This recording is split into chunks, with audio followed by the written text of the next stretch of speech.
అనారోగ్యకరమైన జీవన విధానం వల్ల వచ్చేటువంటి సమస్యలని లైఫ్ స్టైల్ డిజార్డర్స్గా చెప్పుకోవచ్చు.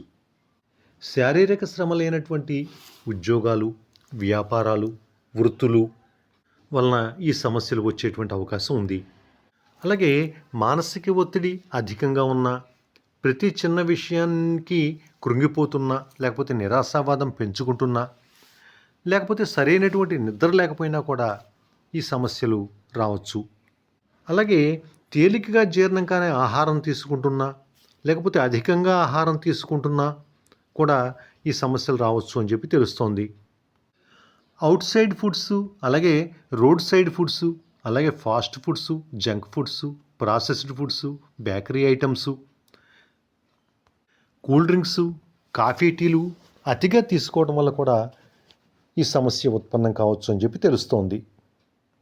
రాత్రిళ్ళు ఆలస్యంగా భోజనం చేసినా, లేకపోతే భోజనం చేసిన వెంటనే పడుకున్నా, పగటి వేళ నిద్రపోతున్నా కూడా ఇబ్బందే అని తెలుస్తోంది. మాంసాహారాన్ని కూడా అతిగా భుజించడం మంచిది కాదు అని చెప్పి తెలుస్తోంది. మద్యపానం, ధూమపానం, అలాగే పొగాకు పదార్థాలు నమలటం వల్ల కూడా అనేక ఇబ్బందులు ఎదురవుతాయి. మనం తీసుకున్న ఆహారం సరిగా జీర్ణం కానప్పుడు పోషకాహార లోపం ఏర్పడేటువంటి అవకాశం ఉంది. రోగనిరోధక వ్యవస్థ బలహీనపడేటువంటి అవకాశం ఉంది. జీవక్రియలు గతి తప్పేటువంటి అవకాశం ఉంది.